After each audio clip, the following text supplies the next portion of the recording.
Hola, buenas tardes. Podemos hablar de lo siguiente: cambio climático, calentamiento global, como toda esta gran temática, ¿no? Que es el clima, y por el clima pues también a nivel industrial se habla del carbono, de la huella de carbono.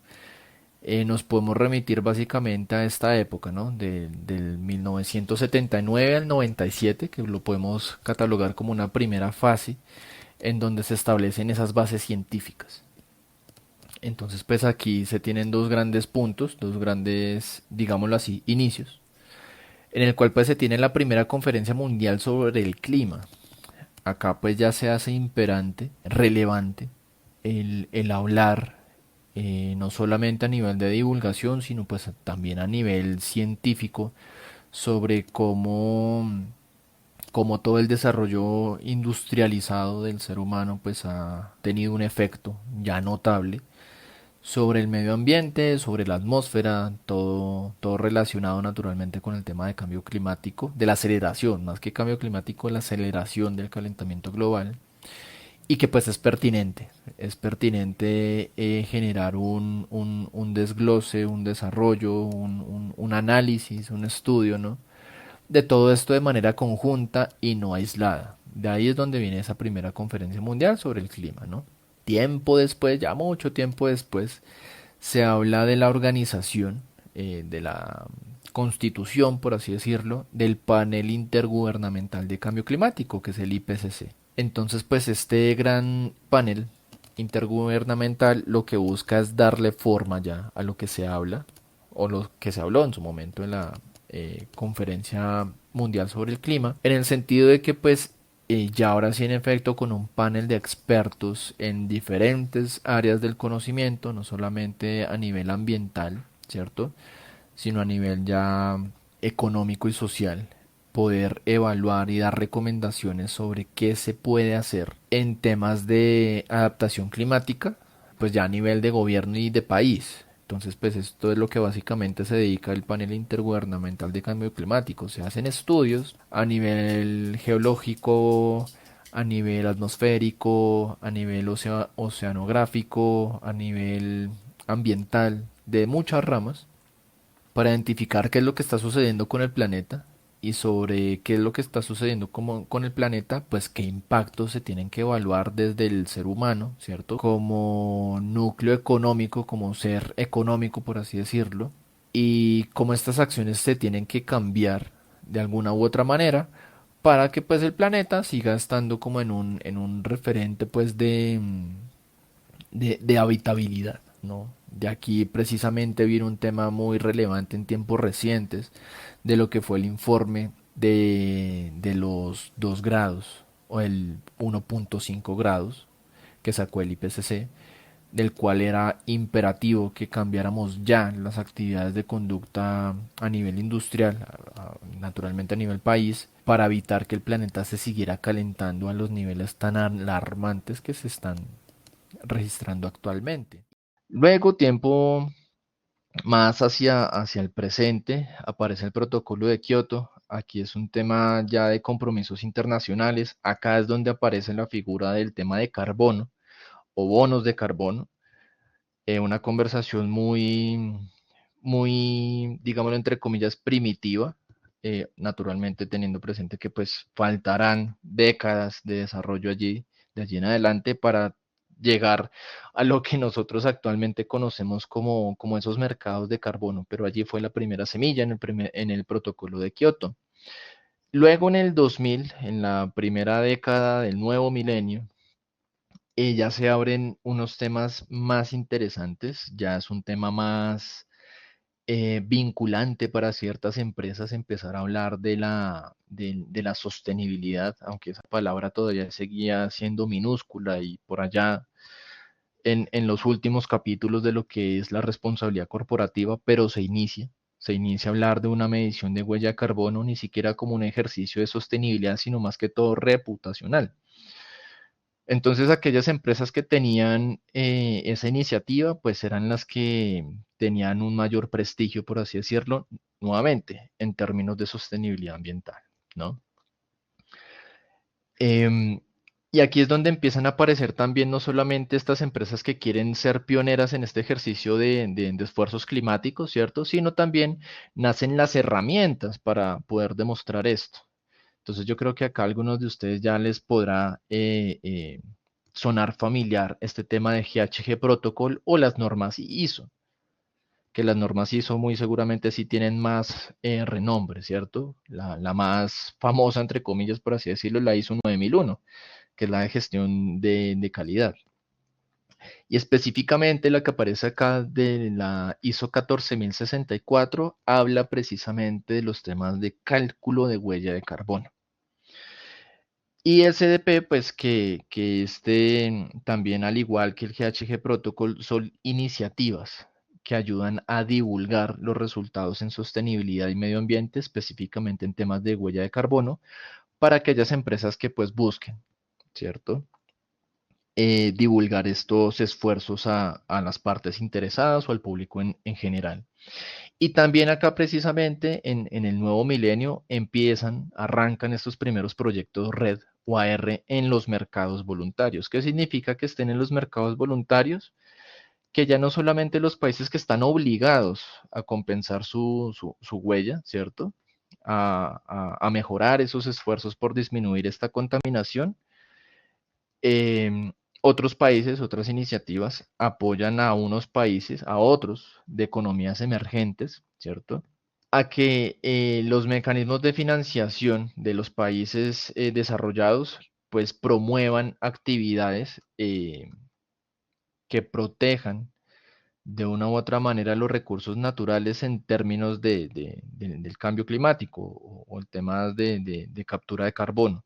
De allí nace el RED y el AR, que el RED, recordemos rápidamente, es la reducción de emisiones derivadas de la deforestación y degradación de bosques. El más, que aparece aquí, habla de un enfoque de sostenibilidad y aumento de biomasa, que dicho en otras palabras, pues es la plantación de árboles. Y el tema de AR, que pues esto básicamente en inglés es Afforestation, Reforestation and eh, siempre se me enreda esa palabra, es revegetalización. Habla de generar un nuevo bosque. Entonces la diferencia entre un red y una AR es que pues en el red se evita que se siga deforestando y el AR pues busca generar nuevos bosques. Ahí en términos como muy escuetos, ¿no? Esto ya pasó hace más de 10 años, ¿cierto? Estamos en el 2015. Luego nos acercamos a tiempos más recientes, ya empezamos a hablar de un tema mucho más serio, ya la sostenibilidad tiene unos términos más robustos, tiene más y mejores herramientas. Entonces aquí ya estamos hablando no solamente de la sostenibilidad como algo utópico, ¿cierto? Algo, digamos, de una u otra manera etéreo, aunque ya se contaba con herramientas en el 2000, ¿cierto? Pero ahora acá se buscan como acciones mucho más tangibles, porque ahora estamos haciendo ese proceso de transición de sostenibilidad a la descarbonización. Entonces aquí es donde ya aparece el Acuerdo de París, que este es un punto también muy clave en lo que el tema de cambio climático se refiere o adaptación climática se refiere. Palabras más, palabras menos, el Acuerdo de París, como su nombre lo indica, es un acuerdo internacional entre los países pues, a nivel mundial de maximizar los esfuerzos en disminuir las emisiones de gases de efecto invernadero por un lado y por el otro generar los mecanismos para que estos proyectos como el RED o los AR, y pues bueno, hay otro tipo de proyectos más que están dentro de estos mercados de carbono, se fortalezcan y que el mercado internacional pues siga promoviendo esta práctica de apoyar estas iniciativas en el mundo. De aquí han salido pues varios eventos denominados pues las conferencias de las partes en varios frentes. Recordemos que el año pasado hubo una conferencia de las partes, pero en biodiversidad, que se desarrolló en Cali. Y este año, si la memoria no me falla, es un nuevo recuento de cómo van avanzando los acuerdos precisamente de París, que en este caso estaríamos hablando de la COP30 como tal. Em, Hablamos de un tema, seguramente ustedes también lo han visto, lo han escuchado, que es integrar nuevos indicadores o nuevas iniciativas de divulgación sobre los procesos digamos, de mejora o informes de sostenibilidad, ¿cierto? Que es este tema del ESG, Environment, Society and Government, que es cómo a través de la compañía, ¿cierto? Se están haciendo esfuerzos o apoyos en el enfoque ambiental, en el enfoque social y en el enfoque, pues, de gobierno o gobernanza interna.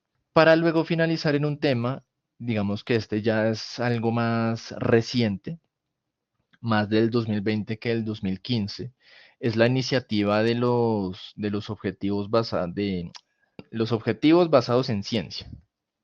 Se me estaban cruzando los idiomas acá, es Based Targets Initiative. Entonces, cuando hablamos de los objetivos basados en ciencia o basados en datos, es cuando una empresa busca generar pues una iniciativa, un logro sobre los números. Ya no es algo que es como muy etéreo, ¿cierto? Algo como muy sin poco sustento, sino es a partir de una línea base, ¿cierto? De una base de datos específica poder determinar, llegar a un objetivo claro, porque pues esos son los alcances que pues los datos, ¿cierto? O la ciencia me permite decir que sí puedo llegar a esos datos basado en una línea base inicial.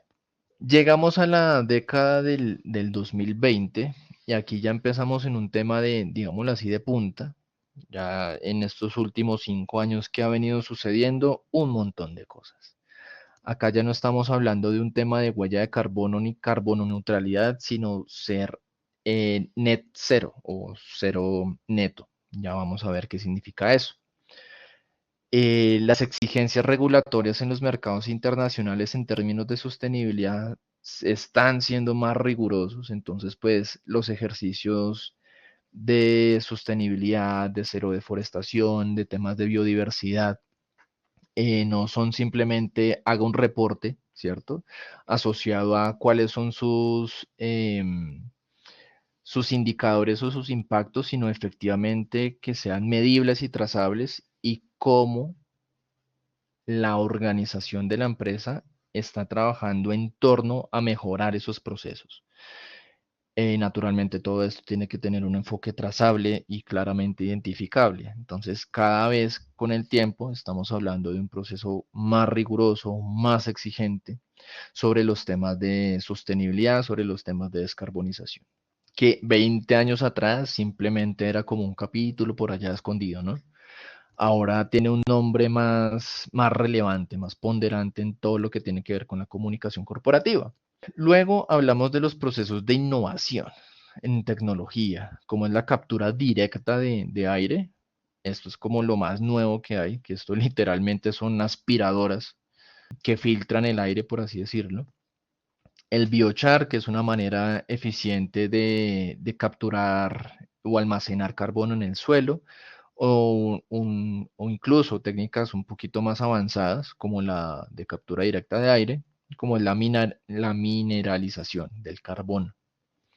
Ya más adelante detallaremos ese puntito. Y todo el proceso que por acá les venía comentando del mercado de carbono, ¿cierto? Que por acá empezaba como sus primeros pinos. Aquí ya se habla de un tema que va más allá, que no solamente es un tema de sacar el crédito de carbono y ya, sino que pues ese crédito tiene que venir con unos co-beneficios, tanto sociales como ambientales.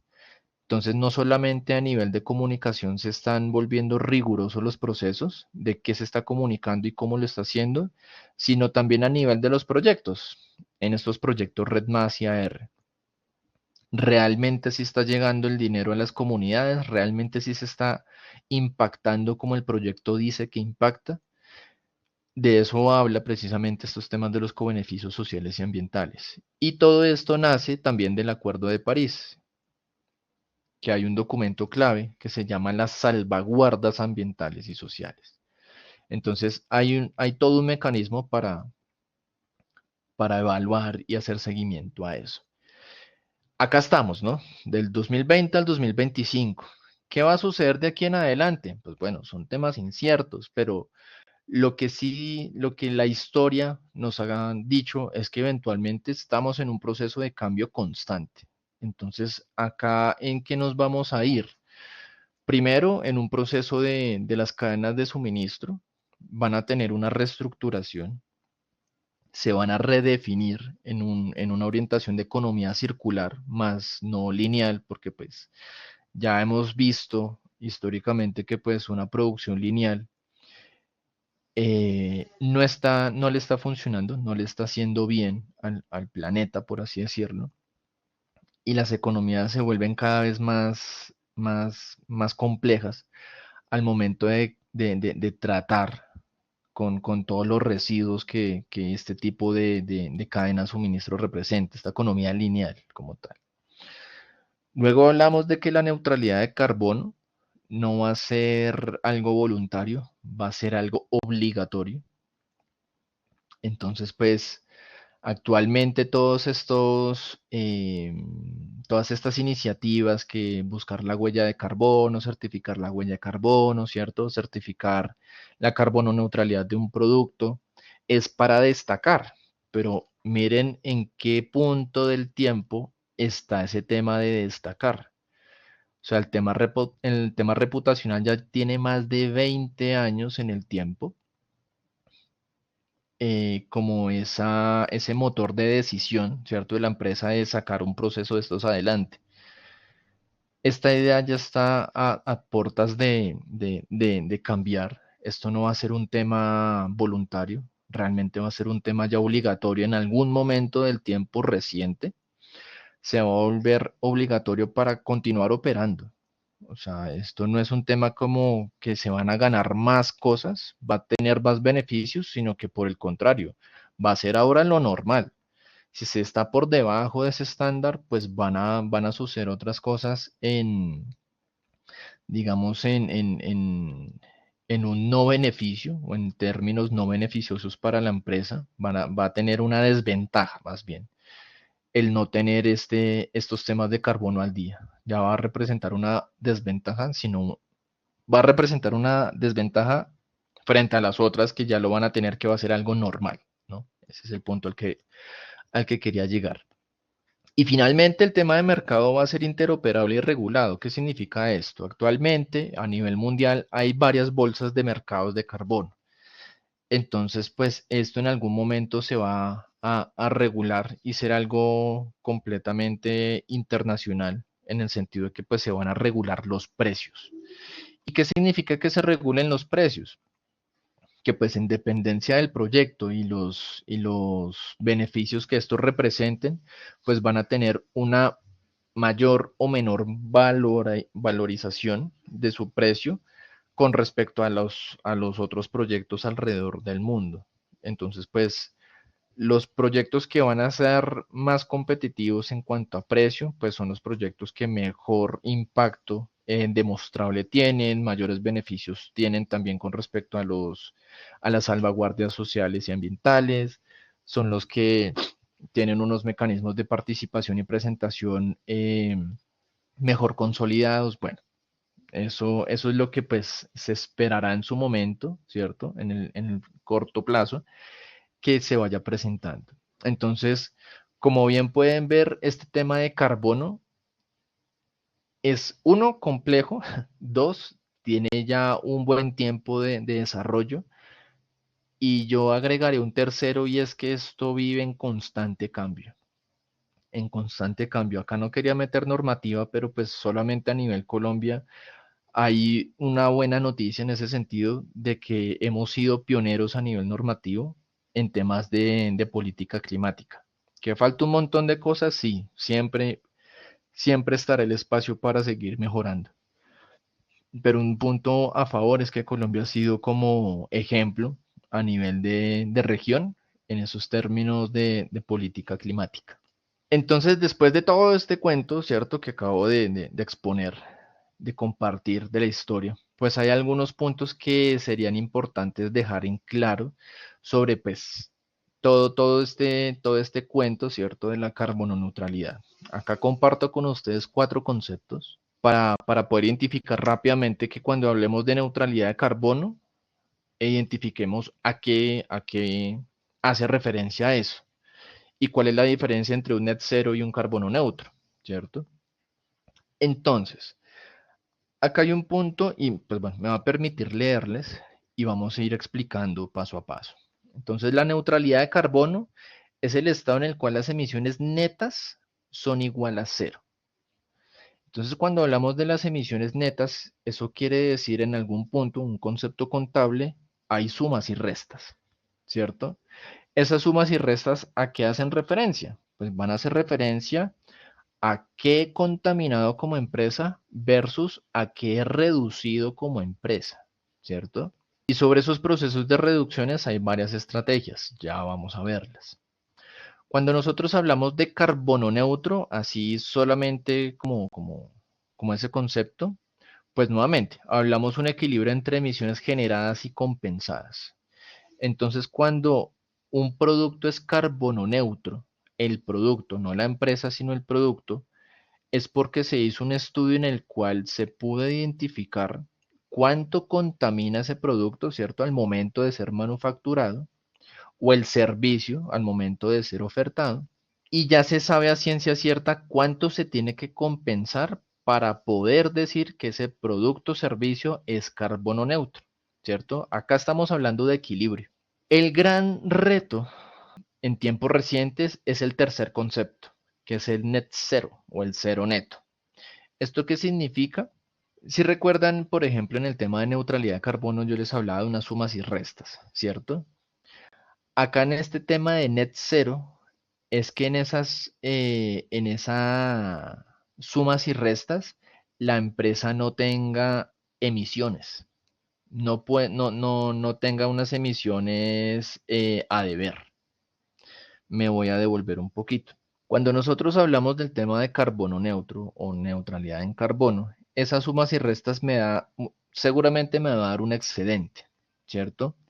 Ese excedente es la cantidad de contaminación, esto se mide en toneladas, las toneladas de dióxido de carbono equivalente, me da un saldo. Ese saldo, si yo quiero ser carbono neutral, lo tengo que compensar de alguna manera. Entonces, ¿cómo lo compenso? Comprando créditos de carbono, ¿cierto? De los proyectos RED o AR, haciendo una reducción energética o una transición energética dentro de mi empresa. ¿Eso qué implica? Que pues va a reducir la huella de carbono, entonces pues eso le va a restar a ese saldo que queda, ¿cierto? Pero todo esto, este tema de neutralidad de carbono es después de hacer las cuentas. En el net cero, cuando yo hago las cuentas, aquí yo ya no tengo que hacer nada más. Yo no tengo que compensar de otra manera porque ya mis actividades, mis productos o servicios que yo le ofrezco a mis clientes no necesitan ninguna medida de compensación porque ya están compensadas. O sea, el proceso como tal ya está tan bien detallado, bien organizado, que toda la contaminación ya fue neutralizada. Entonces, hablemoslo de una manera un poquito más didáctica porque estoy seguro que hablé súper enredado en este espacio. Hablemoslo como en un tema de hacer una receta. Hablemoslo de un pastel, ¿cierto? Uno tiene una receta, unos ingredientes y uno aplica esa receta, ¿cierto? El producto final es un pastel, ¿cierto? Pero van a haber momentos, van a haber empresas o personas que al momento de aplicar esa receta va a tener unos sobrantes. ¿Qué pasa con esos sobrantes? Pues esos sobrantes o se guardan o se utilizan en alguna otra cosa o de plano otros se desechan. Si yo quiero que mi pastel salga como con una calidad premium, que es alguien que va a verificar con, con qué tipo de calidad yo estoy haciendo mi pastel, va a mirar eso. ¿Cuánto fue lo que sobró? Y de lo que sobró, pues yo qué hice con eso, ¿cierto?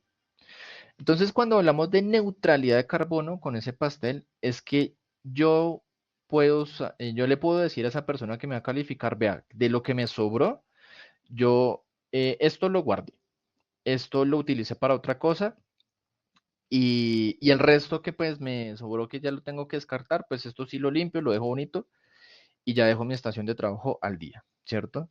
Entonces la persona evaluada, sí, listo, usted sí, hizo su pastel, supongo que es cierto, hizo unas actividades relacionadas con lo que sobró y con lo que ya desechó, ¿cierto? Lo hizo de una manera adecuada.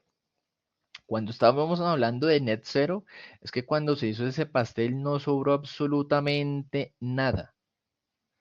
Se ejecutó de manera precisa cada uno de los ingredientes, no se tuvo ningún excedente, ¿cierto? Y en ese punto, pues se puede decir que el producto está muy bien hecho, ¿sí? Esa es como la caricatura pues para comprender un poquito mejor este tema como tal. Sobre la huella de carbono, acá es importante un tema. Los alcances. Esto sí es súper clave, incluso más que el tema net zero. La huella de carbono tiene tres alcances. El alcance uno y 2 son los que obligatoriamente se tienen que medir cuando una empresa busca hacer un proceso de huella de carbono. ¿Qué significa hacer un proceso de huella de carbono? Pues es sencillamente que un tercero, una evaluación de tercera parte, véase un Icontec, por ejemplo, una Enor, un Bureau Veritas, revise esa huella de carbono que hace la empresa. Cuando la empresa revisa o quiere hacer esa huella de carbono, lo tiene que hacer sobre estos tres alcances como tal. El uno y 2 son obligatorios, el 3 es opcional. ¿Por qué es opcional? Ahí como lo pueden ver, el alcance 3 es bastante complejo. Y de aquí pues también ya toma mayor sentido lo que significa el net zero. Porque cuando yo busco el alcance 3 y volviendo al tema del pastel, yo tengo que saber de alguna manera si los productos que me están entregando a mí para hacer el pastel, a ellos no les sobró nada cuando me trajeron la libra de harina, por ejemplo. Entonces, tener esa información se vuelve muy, pero que muy complejo. Por eso es que el net zero es un reto súper, súper grande para lograr para las empresas. No es imposible, pero la recopilación de la información es mucho más robusta. Y por lo general, a nivel de empresa, pues solamente se busca verificar estas dos huellas. Perdón, estos dos alcances como tal. Y eso sí, para net zero sí se necesita, es mandatorio los tres alcances. ¿Cómo es un ciclo de acción climática? Acá se puede resumir en cuatro grandes frentes. El primero es medir, es conocer las fuentes. Por conocer las fuentes es qué es lo que me está emitiendo contaminación al interior de mi empresa y en qué cantidades. El número dos es, bueno, sobre lo que ya sé que me está contaminando, ¿cómo lo puedo reducir? Si lo puedo mejorar con técnicas, con mejoras tecnológicas o cambiando algo dentro del proceso, ¿cierto? Dentro de las operaciones unitarias o los procesos operativos dentro de mi empresa. El punto tres es, listo, yo ya reduje, pero sigo emitiendo, sigo contaminando. De alguna u otra manera tengo que cancelar, ¿cierto? Ese proceso y ese proceso se llama compensación. Aquí es donde aparece precisamente la inversión en esos proyectos red o AR, que me compensan lo que pues yo ya no puedo reducir, ¿cierto? Porque si reduzco más, pues voy a reducir la producción de mi empresa. Y pues una empresa reducir su producción, pues eso es un pecado capital, básicamente. Entonces lo que se hace es compensar lo que no se puede reducir más. Y al final, lo que se busca es un proceso de comunicación y certificación. Estas tres primeras partes del proceso son internas. O sea, una empresa como tal, de hecho puede hacer las cuatro, ¿sí? Pero la empresa no se puede certificar a sí misma, ¿cierto? Porque pues ahí ya entra como en conflicto este principio de transparencia como tal, ¿cierto? Entonces, pues, cuando una empresa mide sus fuentes, reduce esas fuentes, compensa lo que pues ya no puede reducir más, busca certificarse. ¿Por qué busca certificarse? Porque pues mostrarse como una empresa de que pues ya hizo su proceso de huella de carbono y está trabajando por un proceso de sostenibilidad, le da un mayor o un mejor, más bien, posicionamiento en relación a sus competidores como tal, ¿no? Este es un ciclo súper práctico, súper corto en ese sentido, aunque pues en la teoría acá ustedes lo pueden ver corto, pero pues estos procesos cuando se empiezan a ejecutar en dependencia, en la complejidad de la empresa, puede durar prácticamente un año. Esos ya son otros detalles, otros procesos. En la medición de huella de carbono, que es importante desarrollar o tener claro de cara pues al ciclo que acabamos de ver, ¿no? Primero hay que definir los límites. ¿Hasta dónde va a ir mi huella de carbono? ¿Hasta dónde voy a identificar esas huellas de contaminación? Luego, recolectar los datos, esa información a nivel productivo, a nivel operativo, de cuánta flota de transporte disponemos, cuáles son los equipos que contamos actualmente, cuál es el consumo nominal de las calderas, bueno, un montón de cosas, ¿cierto? A nivel financiero, los sectores financieros, pues con cuánta planta de empleados se cuenta, cuáles son los consumos energéticos que se tienen dentro de la empresa, cuántas sucursales se tienen y bueno, así sucesivamente, ¿no? Aplicar los factores de emisión, acá es muy importante este tema, ¿por qué? Porque pues cuando hablamos de una industria que se dedica a hacer jabones, pues cuando hacen jabones necesitan energía y procesos térmicos, los cuales requieren de calderas. Y las calderas, pues por lo general usan carbón o cualquier tipo de combustible fósil, bien sea sólido o líquido. Aquí directamente ya se está generando una emisión, ¿cierto? Por estas calderas. Entonces aquí ya es directo, porque tantos kilogramos de carbón coque se meten a la caldera, libera tanto dióxido de carbono. Eso es en lectura directa, sale rápido. Pero cuando hablamos de una empresa, un sector financiero, un sector de servicios de salud, por ejemplo, no es tan fácil determinar ya la contaminación. Por eso es que se hablan de los factores de emisión. Entonces, ¿cuánto contamina comprar una resma de papel? ¿Cuánto contamina tener un puesto de trabajo virtual 8 horas al día? ¿Cuánto contamina tener, sí, el sistema de aire acondicionado, ¿cierto? Encendido 4 horas, 7 horas, ¿cierto? Cuando estamos hablando de zonas tropicales muy calientes, muy cálidas. Y así sucesivamente. ¿Cuánto contamina el no reciclar? Entonces, ese tipo de respuestas a esas preguntas que estoy dando, ¿cierto? Son los factores de emisión. Entonces, por poner un ejemplo, eh, una resma de papel contamina 0,54 kilogramos de dióxido de carbono por resma. Ah, bueno, entonces si yo ya sé que son 0,54 kilogramos por resma, simplemente es hacer una multiplicación y ya, ¿cierto? Pero para llegar a ese 0,54 yo tuve que hacer una evaluación muy extensa, pues para dar con ese número, ¿cierto? Como empresa, uno no va a indagar sobre el factor de emisión. O sea, es decir, la empresa no va a ubicar, no va a encontrar, no va a calcular el factor de emisión, sino que se va a remitir a otras fuentes de información sobre esos factores de emisión. Entre ellos, justamente el IPCC da factores de emisión para ciertos tipos de actividades económicas. El siguiente punto es el cálculo e interpretación. Entonces, pues acá ya cuando conocemos hasta dónde va nuestra huella de carbono, qué tipo de datos vamos a recolectar, naturalmente junto con los factores de emisión adecuados, vamos a empezar a estimar cuánto del alcance 1 se tiene, cuánto el alcance 2, que pues este es fácil, este en términos prácticos es el recibo de la luz, cuánto se contamina, y si hay alcance 3, pues se involucra el tema del alcance 3.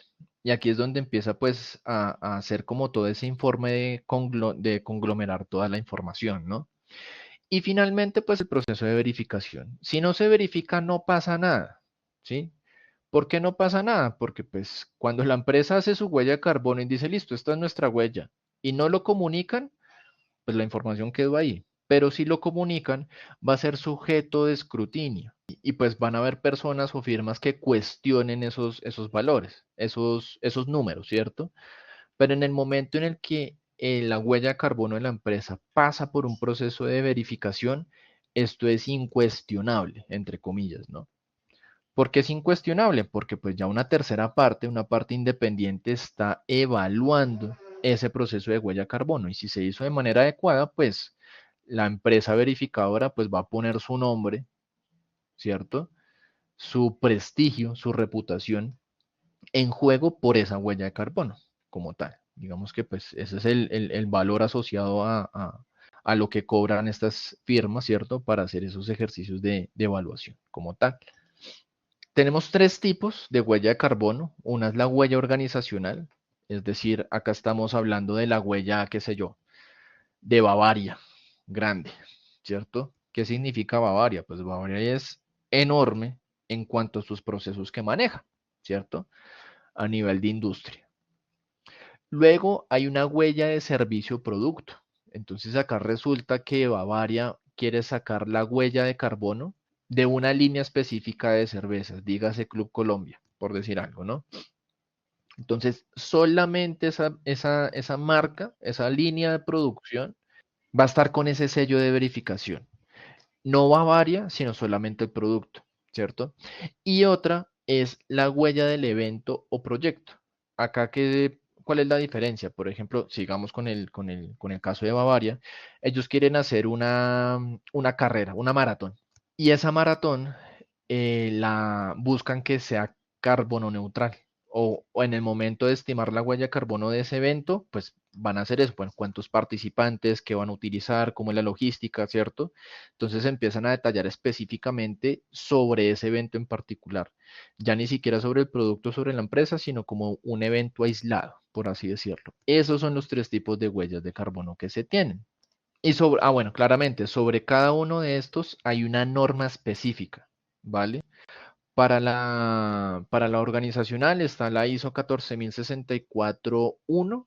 Para la servicio y producto, si mal no estoy, creo que es la ISO 14064, creo que también 1. Y la de huella de evento proyecto es la 14064-2. Y como punto adicional, la 14064-3 habla de todos los requisitos que el validador o verificador debe de tener en cuenta al momento de evaluar una huella de carbono. Ahora sí vamos a la punta de lanza. ¿Cuáles son esas estrategias de reducción? Y no se preocupen que más adelante vamos a ver con ejemplos cuáles son esos alcances por diferente tipo de sector económico. Entonces, acá tenemos tanto estrategias internas como estrategias de cadena de valor, como estrategias sistémicas y de largo plazo, cada una con su enfoque. En el tema de estrategias internas, recordando un poco, tenemos los procesos de mejoras internas o rediseño de procesos. O dicho de otra manera, cuando lo comenté en su momento, todo lo que yo pueda reducir son estrategias internas, ¿vale? Cuando hablamos de estrategias de cadena de valor, entonces, bueno, aquí ya empezamos a salirnos un poco de la caja, por así decirlo, nos salimos del ámbito de control de la empresa y empezamos a ver cuáles son esos aliados o las alianzas que puedo lograr con proveedores que son sostenibles o que tienen procesos en eco dentro de sus procesos, de tal manera que a mí me beneficie. Acá estamos hablando de alcance 3, por ejemplo. Y ya en el proceso de estrategias sistémicas y de largo plazo, acá ya estamos viendo los procesos de transformación o transición tecnológica. Acá en este caso, pues como se ve, se habla de un proceso de transición energética, que es como el más clásico. Cuando hablamos de innovación, estamos hablando de transición tecnológica, cambiar de tecnología, que esto pues inicialmente tiene unos costos elevadísimos en inversión, pero pues si se proyectan al futuro, es más rentable hacer esa inversión en el momento cero que continuar con la misma tecnología, ¿cierto? A un menor costo.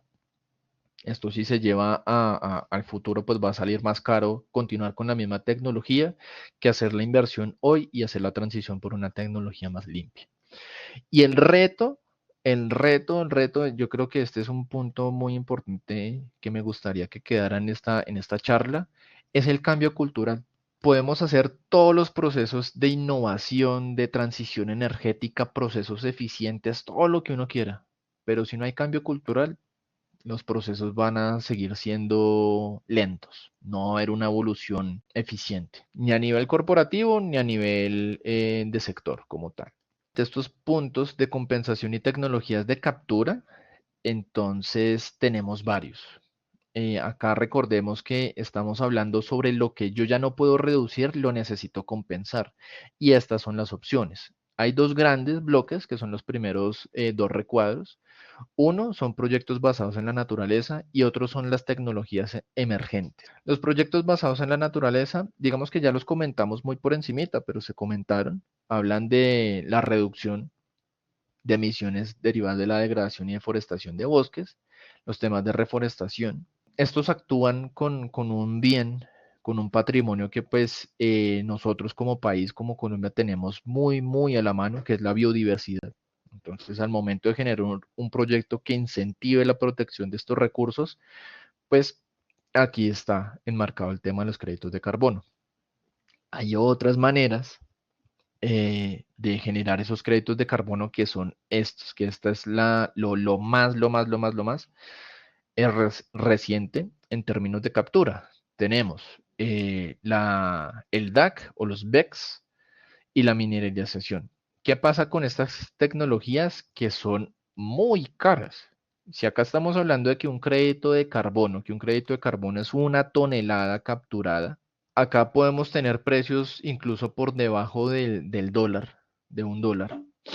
Acá el precio más barato por crédito está como en $300 el crédito. Entonces, para una empresa que necesita compensar sus emisiones en términos de costo, escalabilidad y riesgos, ¿qué va a preferir?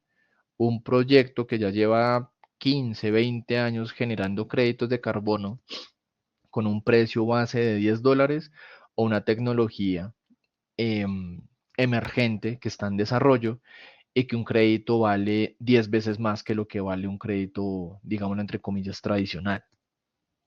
Obviamente, pues no es el hecho de satanizar, ¿cierto?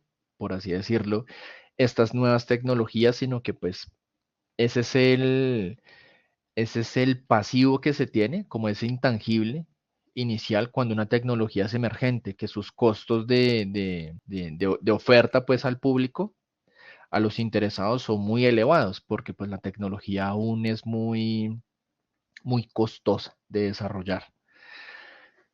Puntos prácticos o puntos claves más bien para cualquier tipo de proyecto que uno quisiera evaluar o poder preguntar para evaluar precisamente la calidad. Acá están la certificación, la adicionalidad, la permanencia, cobeneficios, ya conocemos esa palabra, y trazabilidad y transparencia.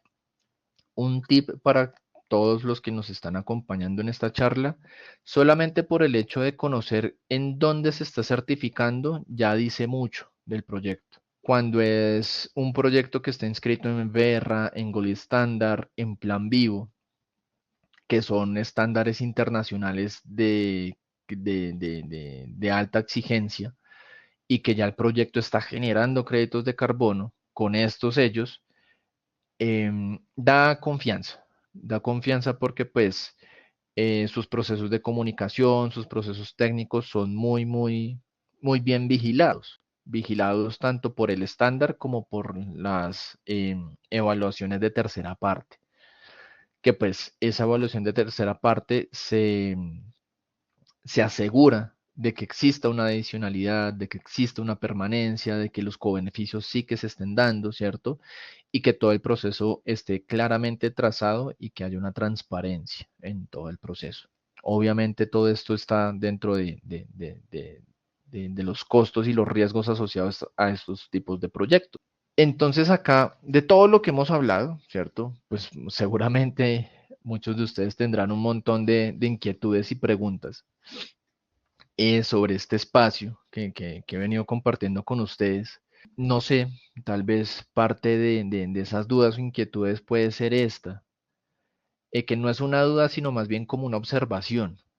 Todo este tema de compensación no tiene que ser una excusa para reducir las emisiones. O sea, yo creo que a nivel normativo no tiene que haber ya una ley que nos obligue a todos a compensar las emisiones. El cambio tiene que ser conductual en el sentido de los hábitos de consumo, ¿cierto? Y esto se tiene que tratar de una manera responsable.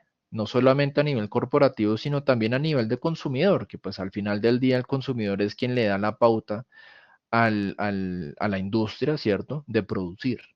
Al final del día es así, pienso yo.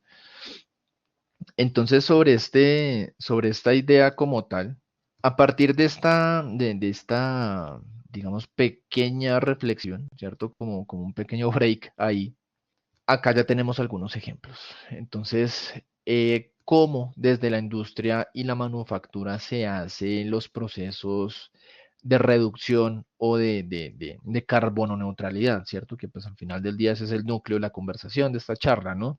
Se orientan principalmente en el rediseño, una reestructuración de su producto y otra en la captura directa de CO2, porque pues acá se alojan grandes capitales, grandes cantidades de dinero y se pueden permitir interactuar ya con las tecnologías de punta, ya que pues este sector productivo son uno de los que más emiten, ¿no? Sin ir más lejos, pues la industria textil le gana a veces el pulso a la industria de aviación en términos de contaminación. En los procesos de energía, ¿qué se está hablando ahorita? Se está hablando de programas de compensación forestal y esfuerzos por llegar a ese net cero, que es el tema de la cuantificación de alcance 3.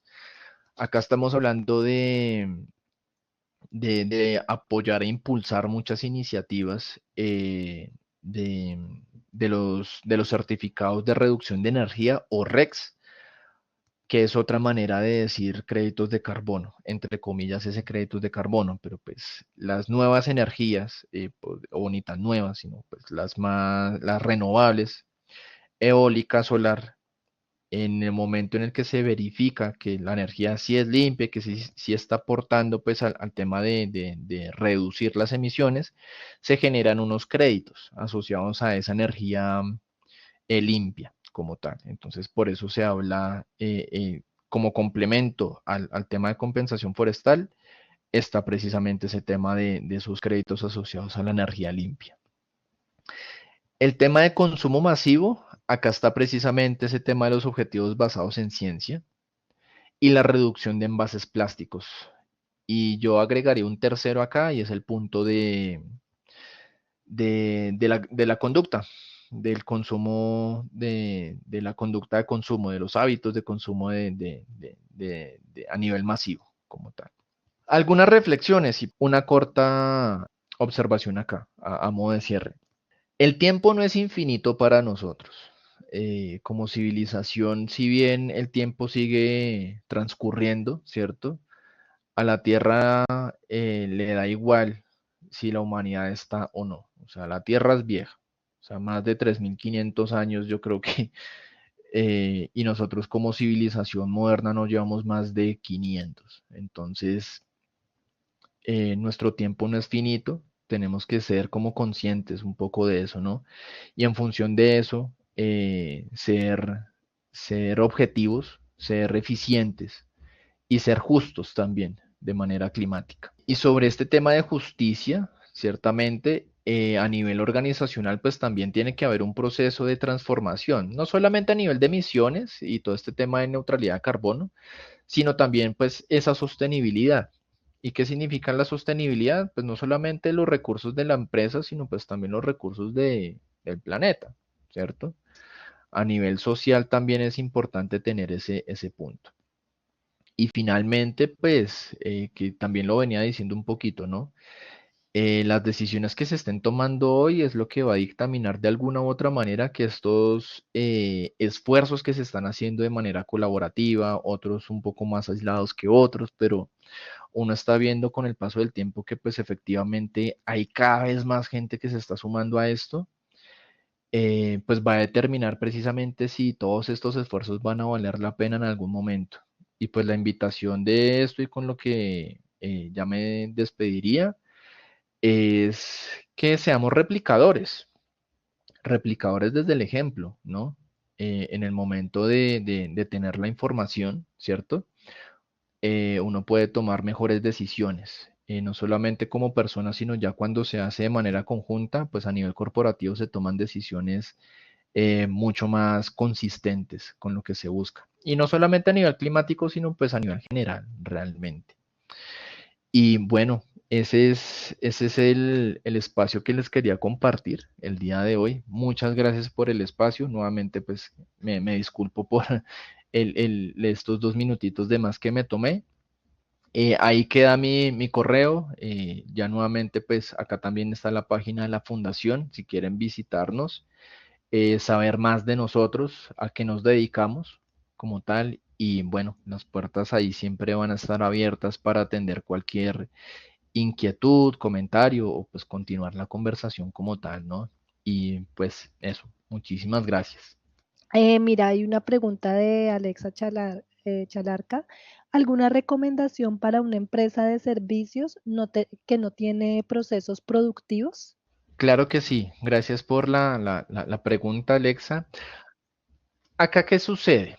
Acá sucede un tema importante y claro, pues cuando no hablamos de un proceso industrial, ¿cierto? Que está generando un producto en específico, pues bueno, ¿dónde queda entonces aquellos que ofrecen el servicio? Remitámonos nuevamente al tema de los alcances, ¿cierto? Como empresa de servicios, ¿cuáles son mis fuentes de contaminación directas?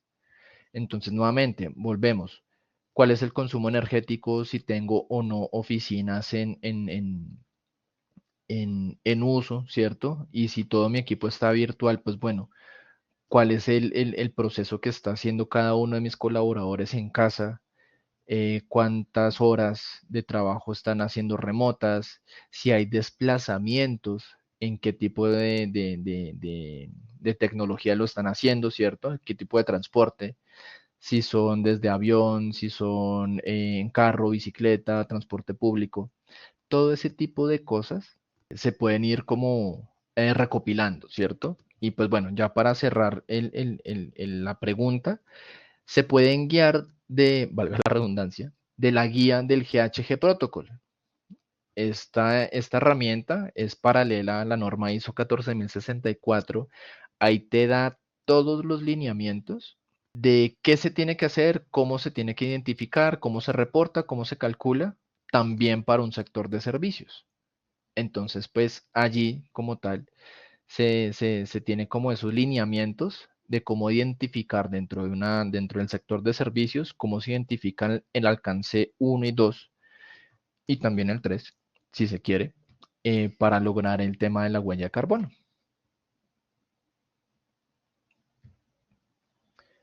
Gracias por la respuesta. Vale.